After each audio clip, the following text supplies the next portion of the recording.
வணக்கம் நண்பர்களே. டிஎன்பிசியில் புதியதொரு ரெக்ரூட்மெண்ட்காக அறிவிப்பு வெளியாக இருக்குது. அது என்னன்னா கம்பைன்டு டெக்னிக்கல் சர்வீஸ் எக்ஸாமினேஷன் அப்படின்னு அனௌன்ஸ்மெண்ட் பண்ணியிருக்காங்க. கிட்டத்தட்ட 654 வேகன்சிக்காக அறிவிப்பு வெளியாகிருக்குங்க. சரிங்களா? இதுக்கு பார்த்தீங்கன்னா யாரெல்லாம் அப்ளை பண்ணலாம் சரிங்களா அப்படிங்கிறதா இன்றைய காணொலி வாயிலாக தெரிஞ்சுக்கொள்ள போகிறோம். நீங்கள் முதல் தடவை நம்ம சேனலை பார்க்குறவராக இருந்தால் மறக்காமல் சப்ஸ்கிரைப் பண்ணிட்டு கண்டினியூ பண்ணுங்கள். இதுக்கு விண்ணப்பிக்கிறதுக்கு கடைசி தேதி பார்த்தீங்கன்னா 24/8. சரிங்களா? விண்ணப்பிக்கிற கடைசி தேதி 24/8. இது பார்த்தீங்கன்னா இந்த எக்ஸாம் பார்த்தீங்கன்னா 2 பேப்பர், அது பேப்பர் 1 பேப்பர் 2. பேப்பர் 1ல் பார்த்தீங்கன்னா தமிழ் எலிஜிபிலிட்டி டெஸ்ட்டு, அப்புறம் ஜிஎஸ்ஸு. பேப்பர் 2 பார்த்தீங்கன்னா சப்ஜெக்ட் பேப்பர். பேப்பர் 1 பார்த்தீங்கன்னா அக்டோபர் 27 நடைபெறுது. அப்புறம் பேப்பர் 2 சப்ஜெக்ட் பேப்பர் 14 23 தேதிக்குள்ளே அந்த ஷெடியூலில் நடைபெறும் அப்படின்னு அப்ராக்சிமேட் டேட் கொடுத்துருக்காங்க. இப்போ 654 வேகன்சி இருக்குது. இதில் இம்பார்ட்டண்ட்டாக ஒரு சொல்லிக்கிற முடியாது கொஞ்சம் பல்காக இருக்கும்ல, அதுக்கு என்ன குவாலிஃபிகேஷன், இதுக்கு யாரெல்லாம் அப்ளை பண்ணலாம் அப்படிங்கிறத நம்ம தெரிஞ்சுக்கலாம். இது பார்த்தீங்கன்னா அவங்க சொல்லிட்டாங்க டெக்னிக்கல் வேகன்சிங்க. ஸோ மேக்ஸிமம் பார்த்தீங்கன்னா பிஇ படிச்சவங்க அப்ளை பண்ணலாம். ஸோ குறிப்பாக பார்த்தீங்கன்னா சிவிலுக்கு மட்டுமே அப்ராக்சிமேட்டாக 170க்கு மேலே நான் கால்குலேட் பண்ணேன். அதுக்கு மேலே இருக்கிறதுக்கு வாய்ப்பு இருக்குது. அது சிவில் படித்தவங்க. அது பிஇ சிவிலுக்கு அதிகப்படியான எண்ணிக்கையில் வேகன்சி இருக்குங்க. சரி, அது பிஇ சிவில் படித்தவங்க, டிப்ளமோ கிடையாது, பேச்சுலர் ஆஃப் இன்ஜினியரிங் படித்தவங்களுக்கு அதிகப்படியான 170க்கு மேலேயே வேகன்சி இருக்குது. அப்புறம் பார்த்தீங்கன்னா நான் நார்மலாக டிகிரி மட்டும் தான் முடிச்சிருக்கேன். எனக்கு எது ஜாப் இருக்குன்னா அதாவது யாராவது சயின்ஸ் டிகிரி, அந்த அசிஸ்டன்ட் வேர்ஹவுஸ் மேனேஜர் போட்டிருக்காங்க. அதில் மொத்தம் 73 வேகன்சி.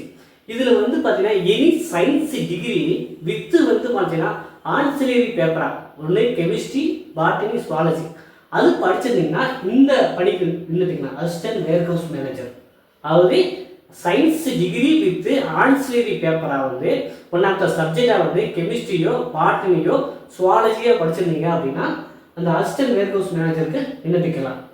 அதே போல் இந்த பிளாக் ஹெல்த் ஸ்டாட்டிஸ்டிஷியன் போடுறாங்க, அது புள்ளியியல் துறையில். சரிங்களா? இதுக்கு பார்த்தீங்கன்னா பிஏ எக்கனாமிக்ஸ், பிஎஸ்சி மேத்தமெட்டிக்ஸ், அப்புறம் பார்த்தீங்கன்னா பிஎஸ்சி புள்ளியியல் ஸ்டாட்டிஸ்டிக்ஸ் இது படித்தவங்க விண்ணப்பிக்கலாம். அதாவது பிஎஸ்சி மேத்ஸ், பிஏ எக்கனாமிக்ஸ், அப்புறம் பார்த்தீங்கன்னா புள்ளியியல். சரிங்களா? அதில் இளங்கலை பட்டம் பெற்றவங்க இந்த 56 வேகன்சிக்கு விண்ணப்பிக்கலாம். பிளாக் ஹெல்த் ஸ்டாட்டிஸ்டிஷியன் அப்படின்னு சொல்லியிருக்காங்க. ஓகேவா? அப்புறம் பார்த்தீங்கன்னா அக்ரிக்கு ஒரு 32 வேகன்சி. இதுக்கு முன்ன கூடவே இருக்குது. சரிங்களா? நம்ம அப்ராக்சிமேட் வேல்யூ தான் போட்டிருக்கேன். அப்புறம் பார்த்தீங்கன்னா ட்ரிபிள் இசிஇ. சரிங்களா? ட்ரிபிள் இசிக்கு பார்த்தீங்கன்னா அப்ராக்சிமேட் வேல்யூ 67 வேகன்சிஸ் இருக்குது. சரிங்களா? ஸோ அது ஈக்குவல் குவாலிஃபிகேஷன் தான் கொடுத்துருக்காங்க. ட்ரிபிள் இ படிச்சவங்க விண்ணப்பிக்கலாம், இசிஇ படிச்சவங்க விண்ணப்பிக்கலாம். டிஃபரெண்ட் சிலபஸ் தான் கொடுத்துருக்காங்க. ஓகேவா? ஸோ நம்ம சிலபஸ் எடுத்து பார்க்கும்போது தெரிஞ்சது. ஸோ அப்போ பார்த்தீங்கன்னா இது நம்ம ஓவராலாக தான் கொடுத்துருக்கேன். இதே போல் பார்த்தீங்கன்னா தனியாக கெமிஸ்ட்ரி படித்தவங்க, ஆர்கியாலஜி படித்தவங்க, பிஜி கெமிஸ்ட்ரி படித்தவங்க, இந்த மாதிரி ஏகப்பட்ட வேகன்சி. அது அப்புறம் எம்பிஏ ஃபைனான்ஸ் படித்தவங்க, இந்த மாதிரி இப்போ நான் பல்க் வேகன்சி மட்டும் தான் இங்கே உங்களுக்கு ஷோ பண்ணி காமிச்சிருக்கேன். அந்த நான் இந்த டிஸ்கிரிப்ஷனில் பார்த்தீங்கன்னா அந்த டீட்டெயில் நோட்டிஃபிகேஷன் அது பார்த்தீங்கன்னா ஒரு 5 போஸ்ட்டு, 6 போஸ்ட்டு, 10 போஸ்ட்டு அந்த மாதிரி தான் கொடுத்துருக்காங்க. அதே போல் பார்த்தீங்கன்னா நான் கம்ப்யூட்டர் சயின்ஸ் படிச்சிருக்கேன், எனக்கு எதுவும் வேகன்சி இல்லையா அப்படின்னா டெப்யூட்டி மேனேஜர் அப்படிங்கிற ஒரு 2 வேகன்சி தான் கொடுத்துருக்காங்க டைரியில். சரிங்களா? டெப்யூட்டி மேனேஜர் சிஸ்டம் அப்படின்னு அது 2 வேகன்சி தான்.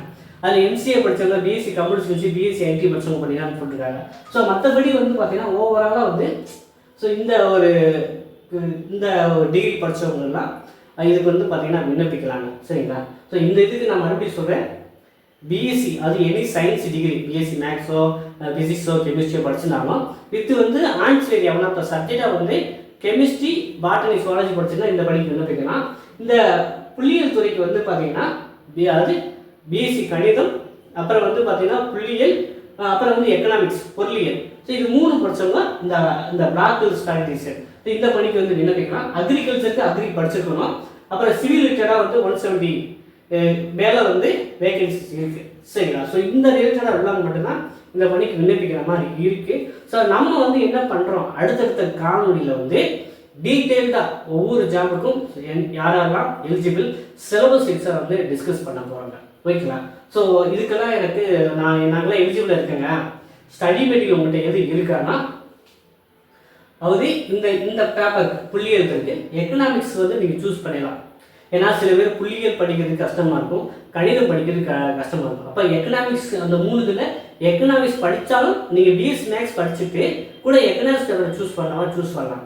அப்போ வந்து பார்த்தீங்கன்னா இதுக்கு நம்மகிட்ட ஸ்டடி மெட்டீரியல் வச்சுருக்கோம், அந்த புள்ளியியல் துறைக்கு எக்கனாமிக்ஸ் சப்ஜெக்ட்டுக்கு. அதே போல் நம்ம ஏற்கனவே வந்து பார்த்தீங்கன்னா மாநகராட்சிக்கு வந்து சிவில் ரிலேட்டடாக வந்து ஸ்டடி மெட்டீரியல் இருக்குது. அப்புறம் EEE நம்மக்கிட்ட ஸ்டடி மெட்டீரியல் இருக்குது.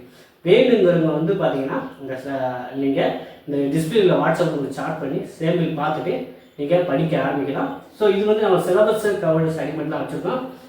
ஜிஎஸ்க்கும் ஏற்கனவே இருக்குது, ஜிஎஸ்க்கும் தமிழுக்கு ஏற்கனவே வச்சுருக்கோம். ஸோ இந்த ரிலேட்டடாகவும் நம்ம சப்ஜெக்ட் பேஸாகவும் ஸ்டடி மெட்டீரியல் இருக்குது. வேணுங்கிறவங்க வாங்கி யூட்டிலைஸ் பண்ண ஆரம்பித்து படிக்க ஆரம்பிக்கலாம். ஸோ இதுக்கு வந்து காம்படிஷன் என்னை பொறுத்த வரைக்கும் ரொம்ப ரொம்ப கம்மியாக தாங்க வரும். ஓகேங்களா? குரூப் 4 குரூப் 2 மாதிரி அதெல்லாம் சில பேர் அப்ளை பண்ண மாட்டாங்க.